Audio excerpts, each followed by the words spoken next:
Welcome, family. Welcome, welcome, welcome. It's 8 o'clock. Y'all know what that means. It's time to talk. Boy, oh boy, do I have a show for y'all today. But first, let me start by thanking uh, Incision. Again, I know you've seen it. Incision.care. Please go sign up, log on, let them know that you came from time to talk. Just let them know that you saw and you wanted to know more. Request that demo from them today. Also, RST Automation, same thing. Let them know that we sent you. Request that demo today. Get that innovation for your departments and just see where it could take your departments. And speaking of innovation, that's what we're talking about today, right? SPDs are changing. Sterile process as a whole is changing from what you see as your normal everyday.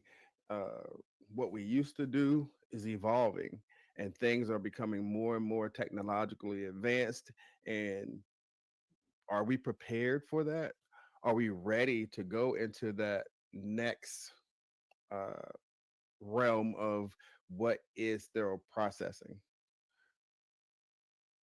This is where we're going to talk about some of those technologies and what they can do for departments. We started way back. You remember, if you remember, or had the the chance to remember, when we were doing everything by paper. We were writing everything down and keeping track of all your sterilization records and writing down everything that went in a load. Then slowly, tracking systems came out where you didn't have to do that anymore. Innovation, right? BIs got smarter. We were having to wait 3 hours at one time. Now we're waiting 20 minutes. So things are changing slowly in your departments, even to, just how we're capturing information. What's next? Are you ready for what's next? Well, today we're going to discuss where we were, where we're at, and what potentially could possibly be the next wave of technological advances. Um, if you saw one of the sponsors, as I said, like RST Automation, they have programs and machines that makes your job more efficient by using AI technology. Incision care, they're changing the way that we look at education. They're changing the way that education is presented. There are other companies on the verge of these great things that are going to be coming out for the SPD industry that takes AI to a different level. Are you prepared for that? Some of us say no, right? We've had conversations on here where we know that people are against some things AI because they think that they're going to take their jobs. You think that it's going to, shorten the span of humans in the physical form inside of sterile processing. We're going to debunk some of that today because with anything like we've said, with all AI or most AI, it still has a human element, right? And then even for those that don't have the human physical persona, what are you doing to be prepared to be the one taking care of that AI? Jobs will transform roles into different roles and things like that. So there will be a human aspect to most things that get implemented AI wise. Are you prepared for that? That's where we're at with this today.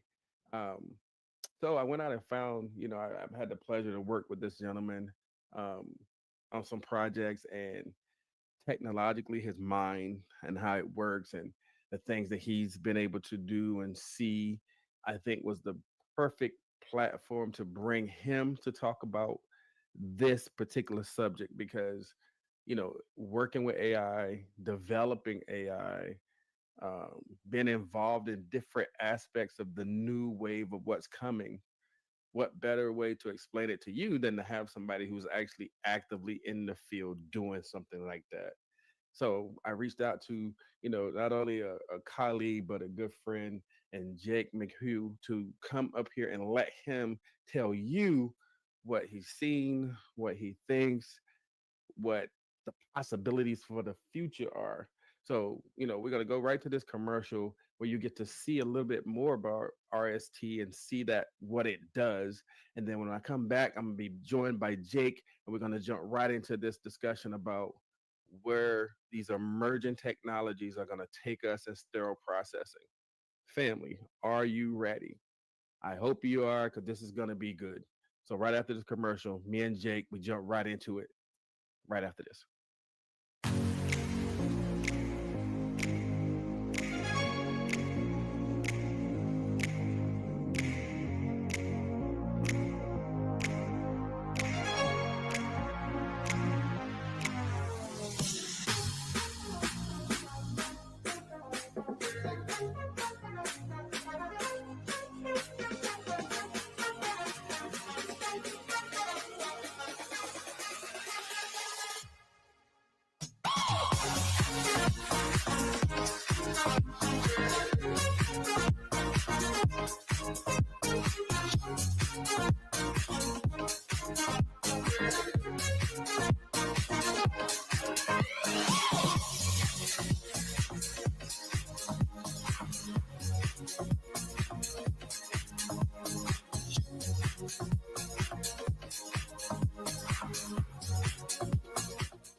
Welcome back. Welcome back, Jake. How are you, sir? I'm doing good, sir. And how are you? I'm good. I'm good. As I was watching that, and before we get into the talk, as I was watching that, and I say sterile processing, but did you see that they are covering all the bases there? They have the AIM assembly, they have the AIM peel pack, they have the storage. Mhm. So not only is it just the initial sterile processing, we're reaching out into the storage systems, and everything is getting smarter. So AI is being incorporated into everything. What do you think about that? AI. So, that is a very interesting aspect that's coming out. I see a lot of potential. I also see a little bit of risk um, because whoever controls the data can change the data. And we need to be careful on our end that we're not putting things into these algorithms that might be a HIPAA violation. Oh, That's the okay. first thing that I always want to worry about is, with new tools, what's this going to get me in trouble with? So making sure you're safe and not putting anything out there, but Okay. then really trying to get in, how can we utilize this in our departments and trying to build better processes? Okay. Family, y'all know me. I done put the cart before the horse. My fault. I apologize. Jake, for the people who don't know who you are, ex- can you introduce yourself to the family, sir? Oh my goodness. So my name's Jake McHugh. I am a clinical education specialist with agility. And I go to hospitals helping people build better processes, doing education, in services, audits, making recommendations on how they can better provide cleaner tools for the patient, first Okay. and foremost, and also protecting themselves in the department. Occasionally, you see somebody not doing the right thing, and they need to do it in a better fashion so they don't hurt themselves. Okay. Okay. So you're like the big brother of the department. You're watching. You're watching. Okay. I got it. I got it. I got it. I picked up on that. I got it. I got it. Oh, no, So no. with this with you helping people, and you seeing different things and traveling to different hospitals, you of course get to, as you say, you get to help them with processes.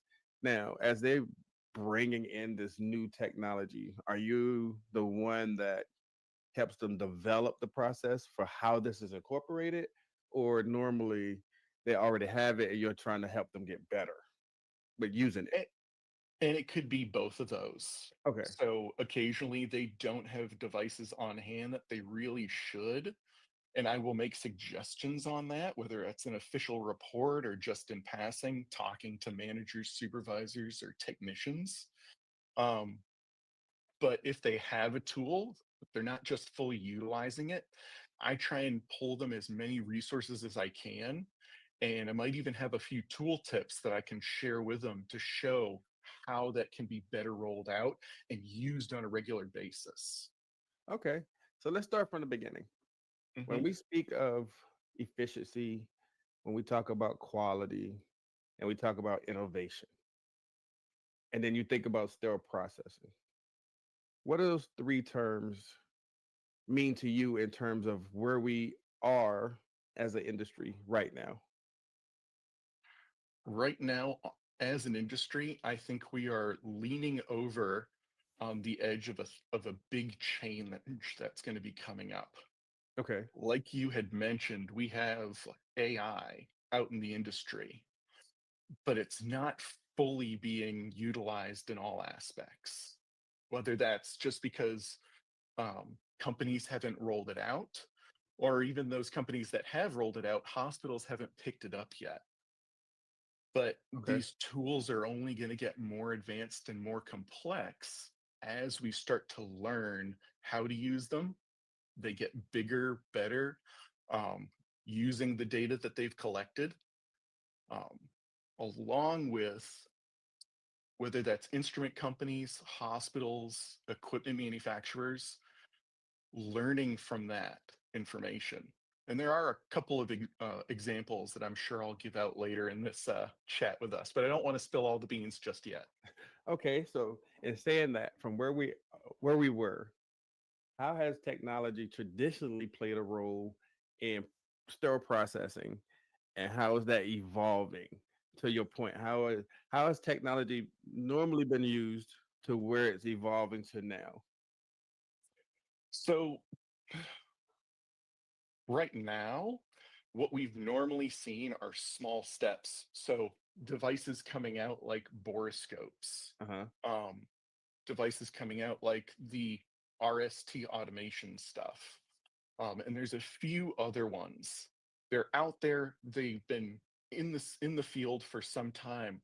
A lot of the challenges, though, are hospitals not picking them up. They're seeing these tools, or they may not even be aware that some of these tools are out there, and trying to get them to hear about them, see what works best for them is probably one of the bigger things that's trying to get over this hump. So, I, let's take the borescope for example. I Hmm. know I've been to facilities and people have them, but it's a struggle to get people Yes, to use it because they say it slows them down. So, how can how do you explain technology that's supposed to make us more efficient slowing us down? Like well, so. anything that you introduce into a field at the first moment is going to kind of slow you down as people learn how to use it. But Okay. once it becomes part of the process and people get better at it, it will become a little bit quicker every time you use it. You start to learn what you're looking for. Okay. Um, and in fact, using the borescope as an example, that was something, a few years ago, it was just a visual device. Right. Now we have companies that are coming out where there's actually a program in the background that's helping technicians identify problems, helping them see a lot clearer what's going on inside those devices. I was actually going to bring that up to you that I know that even the borescope, and we talk about technology, how technology is evolving. The borescope itself, as you said, it was once just visualization. Now, with the program, you can identify what the bioburden is. You can do all of these other things. So even the technology itself is evolving, and that still scares people as well. It So where you does. didn't want to use it the first time, now you really don't want to use it. Well, I see a lot of hospitals that are afraid that, well, if we start looking down these channels, we're going to start seeing things. But the matter of fact is that whether you look down those channels or not, that that stuff is down there anyway. It's still there. And unless we go looking for it, we're not going to find it. But then that Um, becomes a challenge too, right? Because if I don't look, or the more I look, the more I find, but then I don't have the budget to replace all these instruments, or do I go disposable? So these other questions come about because of the technology. yep. Different things are happening with these technologies that, you know, it's easy to say, oh, look, a new tool, we'll put it in there, we'll see how it works. Well, now it's starting to turn things upside down in our departments, but we are learning that maybe our quick and easy brushing process in decontam isn't hitting all the right numbers. Or maybe we're finding out that we're not using the right size brushes to really get all the channels clean appropriately. Um, So, but with saying that, if I'll just say if staff, mhm. because they don't use it, they're still doing the same things. With them using it, it identifies other issues. Like you just said, if I use this and I see all of this residual that was still in there, I can literally say, well, you didn't clean this appropriately. So then that starts another that starts another conversation. So how do you But I don't want to start using technology as a finger pointing system. You okay. know, in our departments, we have to work as a team. And occasionally, with these tools, people do miss stuff. And there could be a lot of reasons for that. Maybe they didn't have the right size brush. Maybe they should have a borescope in decontam so they can check these cannulas before it gets on the prep and pack side.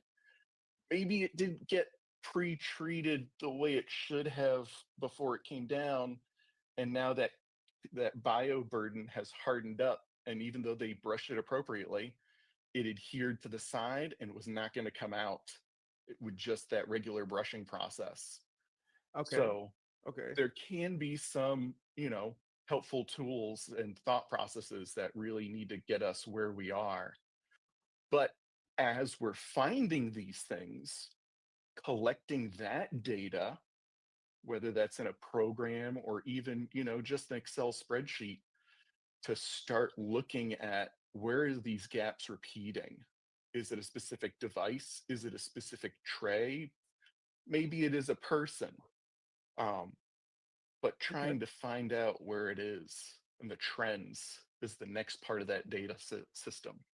So, family, as you saw, he said that the technology itself can actually help you identify where there are gaps that can be identified and brought to management's attention.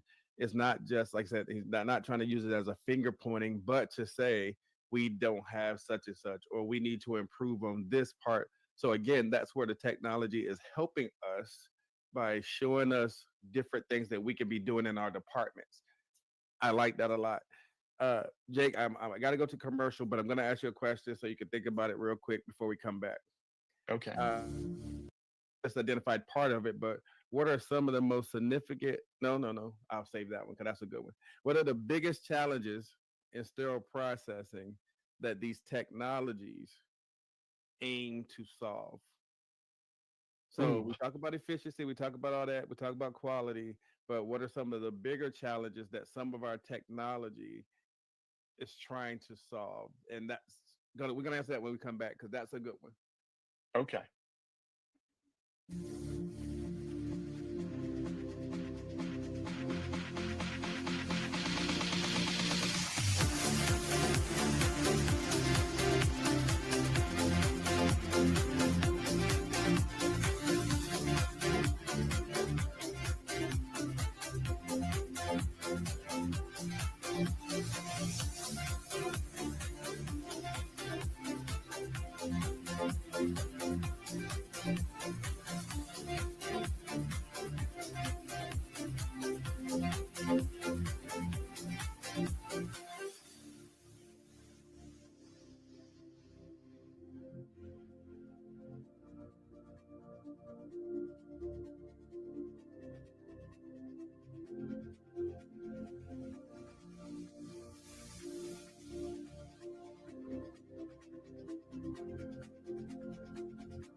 Incision Care, Incision Care. Again, if you haven't heard about them, haven't learned about them, please go to their website, Incision Care, and look at it for today.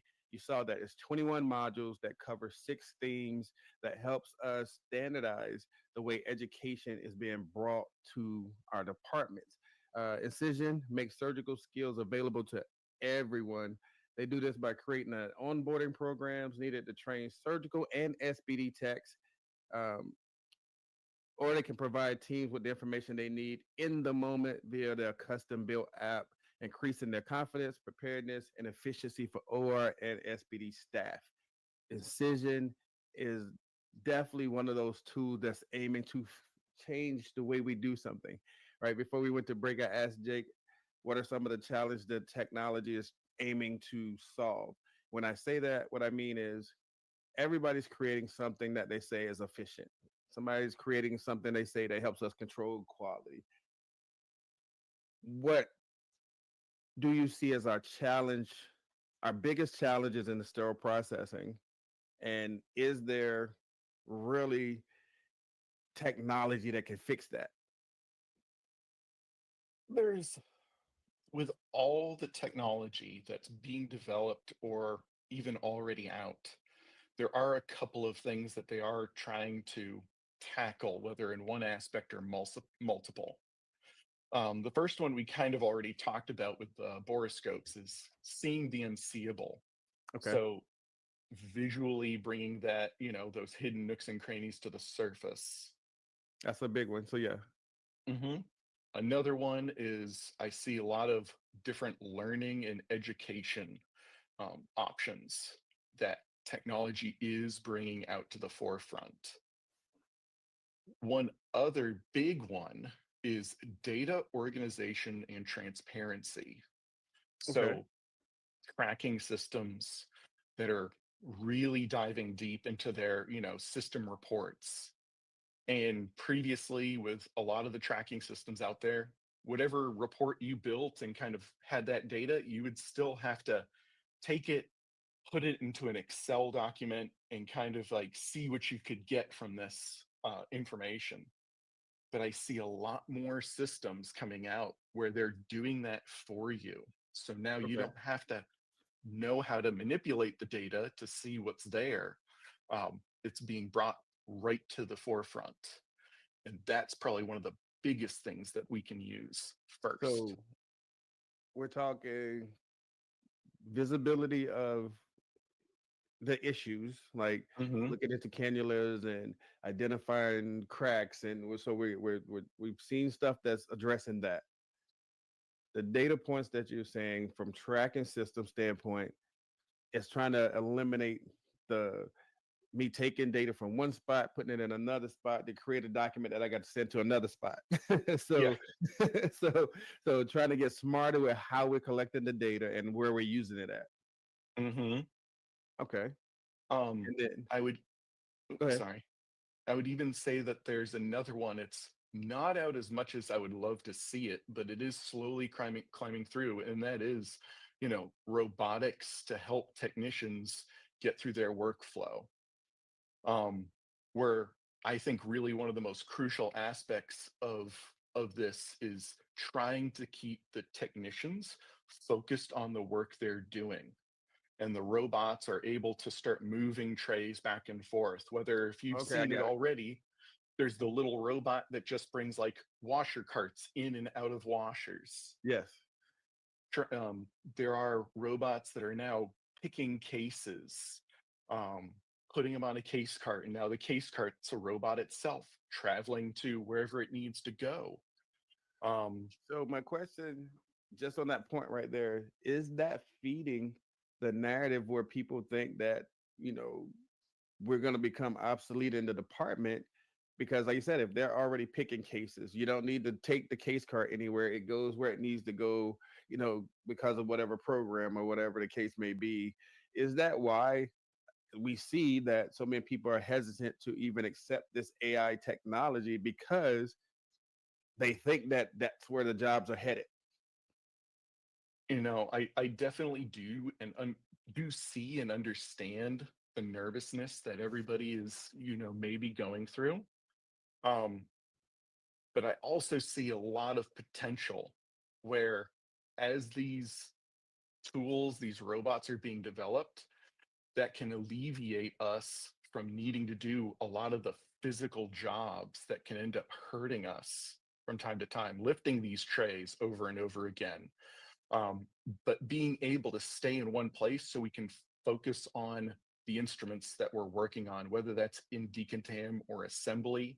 So we're making sure that they're clean and functional for the patients instead of possibly getting interrupted every time that washer or sterilizer alarms. Now we get a break from what we're doing, walk over there, take it, come back, and remember what part of the process we were looking at. So, in saying that, and I know people are going to say this, Hmm. if you incorporate robots into the normal workflow and people don't have to leave their stations as much, doesn't that increase the productivity of somebody because they can do more because they can Hmm. do less at the same time? Like if the robots take part of the position and they're doing that part and I'm just focusing on this, are you going to require me to do more? It's it's a potentiality. I mean, you would be able to do more. You would be able to go through more instruments with a finer tooth comb.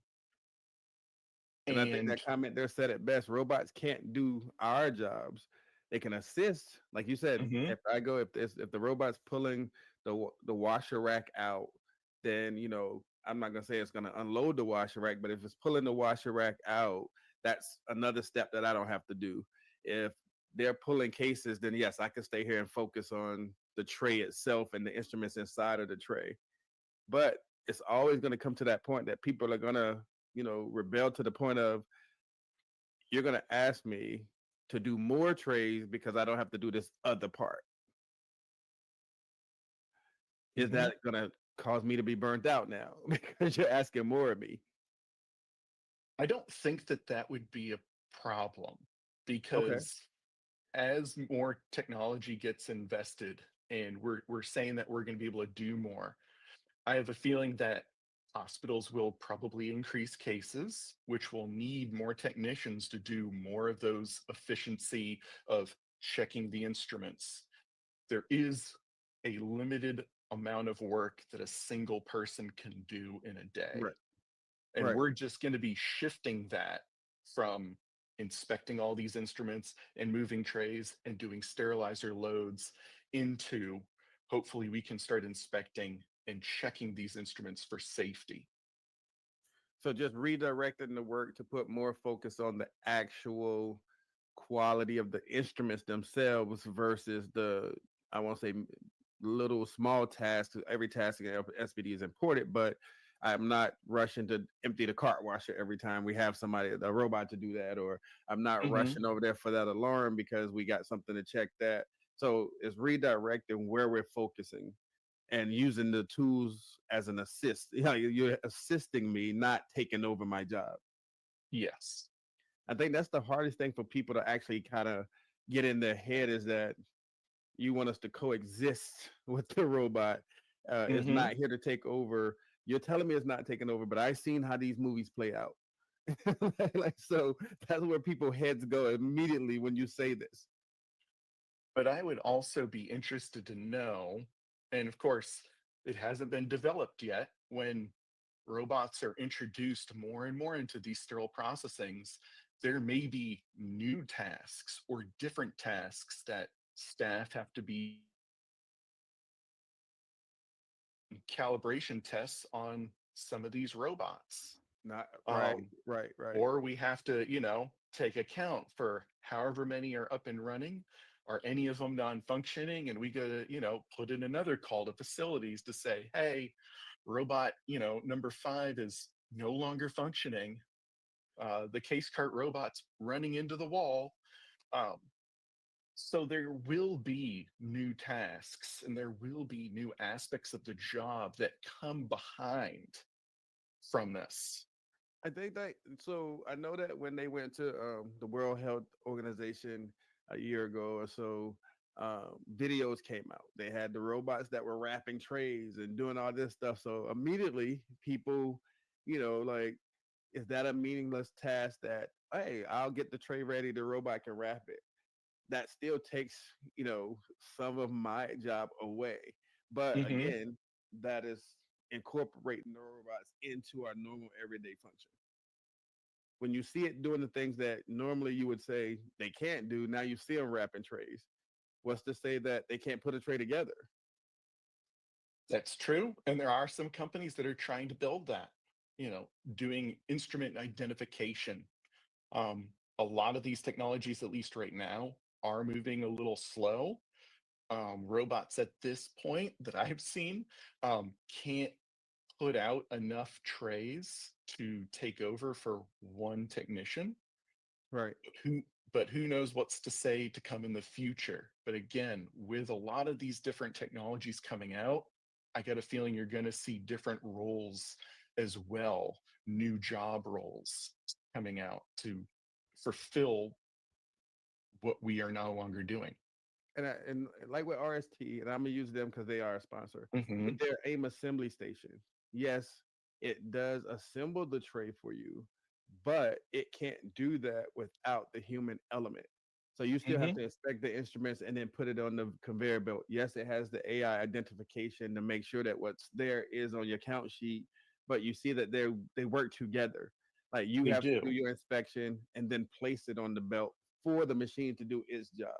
So it's Hmm. not a whole takeover. It is an efficiency tool, it's a training tool, but you still see the human part of it. Even with the pill pack station, same thing. You have to inspect, you have to put it down, it identifies, and then it gives you the next steps in the chain. So it's not a Yep. takeover. Exactly. And even with that automation tool that they have, some of the devices, it rolls in, it'll say, "Oh, this is a curette. Can you please double check what size it is?" And it'll roll it back out. You go, "Okay, this is a 000 curette." Then you click it on the screen and go through the rest of the tray. So yeah, Um, so it still incorporates using the human element, and I think that's the piece that people miss is that even though we say it's AI, it still mhm. needs your input. So that's where that piece comes in at. So, Yep. and I guess that was one of my next questions is like, what are some of the barriers that we're gonna face, or you see people facing when they're trying to adapt this technology? And I know a lot of it hinges on people acceptance. That's one of the big ones. I have to want to use the technology, right? Oh yeah. Oh yeah. I mean, the number one that everybody first thinks of is, well, my hospital's never going to pay for this, because there is a big cost in some of these new devices. The second part of this, what I see occasionally at some of the places I visit, is that hospitals or departments may not be aware of the tools that are out there in the industry, or some of the things that the tools they already have can do. Um, I can't tell you how many times somebody has a borescope in their department, but it's sitting underneath the shelf still in the box. Seen Um, that. I've seen that. So if I know that's a big barrier. If you don't know, you don't know. But how do we fix that part? I mean, what can we as an industry do? Because I know we have conferences. I know we have all these things where these things are introduced. But if mhm. a person is not open minded to say it can help, would that be the biggest barrier? Is not even giving the people information? True. Um, for those that are just, you're talking about anybody who sees the technology and just doesn't want to take it on. Right. Like so, like you said, the borescopes are there. They're still in the box because nobody wants to go down that road. Or Oh yeah. you don't have a borescope because you don't know, you said how people don't know certain things exist. I know it's kind of impossible to say you don't know about a borescope, but there may be some people that haven't heard of it. Yep. And eventually it just becomes two ways, either still trying to get the information out, and the more these devices are adopted and the more we talk about them, whether it's through news articles, podcasts, or other aspects, that information does get spread. And I think at a certain point, there may be standards that change later on down the road and say, hey, you have to have this device as a process tool to do the best job you can. Now, Let's I say know that's probably IE going to, it's IE going to take, ST91, right? ST91 put a borescope in the literature. it did.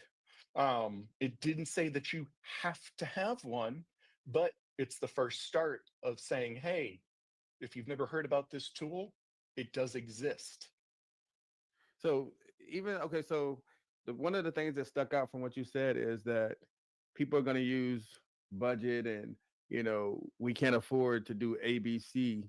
But if they start putting it in the literature, what does that mean for facilities at that point? Because if they say must and should and those buzzwords that Amy likes to use, if they start putting that in the wording, doesn't that change the whole budget aspect? Because now it's something that you have to do.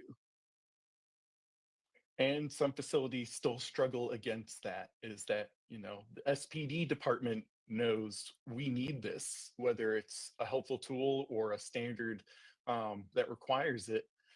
Then you have to get the budgetary approval for that from a higher power, and that takes some convincing occasionally. Um, But that But then does that not affect our quality, or when it comes time for these inspections, i.e., JACO and the people or the powers that be, yep. if you're not in compliance, doesn't that change the way you should think about it? If you're thinking, you know, I don't have the money, but you rather fail the inspection because you didn't do something. And that you kind of have to get very well versed in how to communicate your needs appropriately to your C suite or whoever controls your budget. Um, Collecting that evidence that says, hey, whether you've had problems and this tool could be a helpful device to solve those from happening, bringing the regulatory information, bringing the IFUs, um, information from these joint commission audits that says, hey, they're dinging people that don't have these. If we don't have them when they pass through our place, we may get in trouble as well. Right. And you know, collecting that and presenting it in a full and open manner to get the backing from whoever controls your budget. Yeah, I think that's the important part is like it has to be some open dialogue between you and the C suite and all the powers in between, because if you're doing something or not doing something because you feel like it's not a necessity at this moment, but the standard says otherwise, that is definitely Mhm. conversations that need to be had, because that's where we're now jeopardizing patient safety. You're now putting us in a position where we don't have the tools needed to do what we have to do. And with that note, we're going to go to this commercial. And when we come back, we're going to just hit on a little bit more of those challenges of, that having that difficult conversation with the C suite or even in the departments themselves. So, right after this commercial, me and Jake will be right back.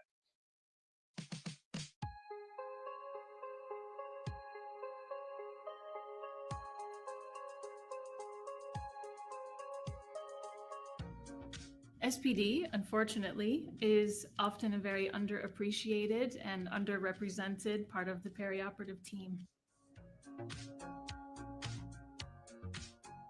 So what we understood is that not only is it super important for the sterile processing technician to understand what's happening in the OR and how what they do impacts patient safety, but also that the perioperative team understand what is happening in the sterile processing department. If you've lived in either one of those places, you know how it feels when something goes wrong.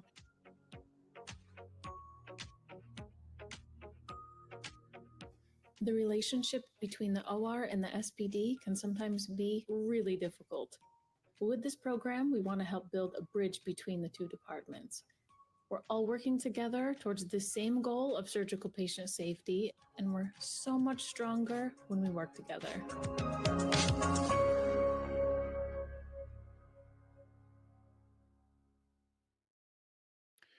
Incision.care, again, one of the main focuses of that was the patient safety, right?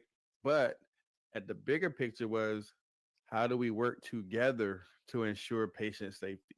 Again, incision.care, request your demo today. Tell them Time to Talk sent you. Jake, right before the break there, we were talking about just having those conversations and trying to get the C suite on board. And that led me to this just question about when we're talking about convincing, or we're talking about trying to get, people on board, how do sterile processing departments justify the need for the technological advancements? How, I know you talk about data, you talk about these things, and what they're going to have in front of them is the people data. And now we're trying to get that into, hey, we can bring this machine in that can triple and double this. A lot of times people don't see how that correlates. What can sterile processing departments do? Well, first and foremost, working with the vendor, they should have some tools that help um, kind of share what productivity or benefits these new devices can bring to your department. Um, they're usually very well versed in communicating to the C-suite aspects. So utilizing them, of course, if you want to buy their technology, they should be wanting to help you as much as they can. Um, but you also have to collect that data on your department side that will kind of hopefully set you up for a win in getting that in. So the main part of that, I just wanted you to touch on it, and you said it exactly. Work with your vendors, because again, anything that they're trying to bring in, there has been data studies that say, for every 20 trays you do, the machine can do this, or there's studies out that show where the efficiency is. So make sure you're Mhm. working with your vendors and getting that information. If you know your department needs something, your vendor partner is going to be the one to help you get that information you need for the C-suite. Um, Educational programs, Jake. When it comes to that, I know this is one of yours. That educational aspect of getting people trained to where they need to be for this type of thing. What can departments do on that aspect of putting something in place? So a lot of that with that one, getting a educational program part of your department is identifying where your gaps are. Why would you need this and how could it help? So if you have a lot new staff that are coming in, you may hopefully you have at least one educator or trainer that can take care of some of these. But if you have enough new staff coming in, that might be too much for one person to handle. So having some of these programs can really help get more than one person on board at once. Okay, so back to the original. Let's talk about it. Technology, AI, all of the above.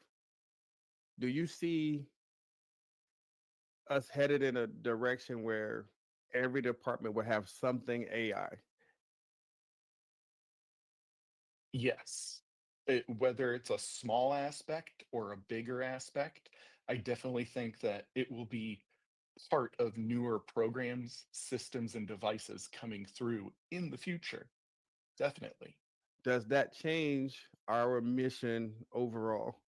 We talked about how it can assist us. We talked about, how it can take over certain aspects of the programming, as far as it can pick a case, it can do the case cards. We talk about it, like taking stuff out of the washer. It won't change our workflow, or does it? Well, we did talk about workflow as an aspect of the technician being able to stand in one place and focus on, you know, the inspection side and the assembly side. Um, it may end up changing further down the road with whatever new implementations come out. Um, So from a normal, and that would take people getting used to stuff. If you have a workflow and you know what that workflow is and you're comfortable, mhm. I don't like to say our older techs, but our seasoned veterans in the department, you know how that gets. If I've been doing it this way for the last 10, 15 years, and now you're telling me I don't have to leave my workstation, will that be an acceptance of the technology, or will it start leading toward a resentment of the technology because it's changing the way we operate? And for that answer, I kind of want to bring two parts to an Okay. answer. Um, One is it really can depend on how your department wants to roll out. With a big change like this, it's going to take some time. Nobody's going to just throw new devices and completely new processes into the mix, and everybody's going to be smooth and, know what's going on. You may need to win over, or not necessarily win over, utilize the techs that already want to try it out. And as those techs are having their successes using the new technology, having some of those older techs or those that don't want to try the new stuff, having them see how it can help those uh, first time joiners, and maybe you can win them over until you know the process has to change across the board. Okay. Um, the other part of this is that it reminds me of a book that I had gotten my hands on to. It's called The Principles and Methods of Sterilization in Health Sciences. And it is a very old book. It came out way before CBSPD and HSPA, and it was made for physicians to talk about sterilization and cleaning. And there's actually a chapter in there listing out the pros and cons of having all of your instruments washed by hand or using an automated washer. And it's like, well, one costs more money. Well, one costs, more efficiency. One, you got to pay for it to be fixed occasionally. And the other one, what happens if they call out? Um, so this kind of change in implementation with technology isn't new. It's been happening for, an extremely long time. I think that's where So, I get. I think that's where I got the initial, like when we first came on, that initial statement was, if you're in this business long enough to know when you had to write down everything, to now you having to scan, you know what I'm saying? So just seeing it evolve from, I remember having to write down everything on a sterilizer load. That is not fun. mhm, I remember that, to go into now where you can just scan, scan, scan, scan, scan. So yep, for people that have seen that kind of transition, this would be just another transition into something. exactly. It can be a different form of, you know, efficiency, and it should make your job more easier. Um, I mean, I was there too, where you were assembling one tray. You had, you know, typed up count sheets that were printed out and put in a file folder. None of your Right. trays were labeled. So you take out the count sheet you thought the tray was. Halfway through assembling it, you realized this isn't a major plastics tray, it's a minor general tray, and some things just got mixed up in decontam. Well, now I got to go find the new count sheet. I got to pull it out. I got to start from scratch to do all my accounts. Um, Getting a tracking system implemented in that kind of hospital, leaps and bounds over. No, you don't have anybody that has to now print out the count sheets at the end of the day. Right. You have pictures, you have names and reference numbers embedded into that system. It's going to make everybody's job a little bit quicker. You can put notes into your tracking system and pictures and videos. Yeah, I think that And that's the aspect that people miss when it comes to the tracking systems of what it can do. If mhm, you're using yours even to the fullest of its capabilities and things like that, because of that efficiency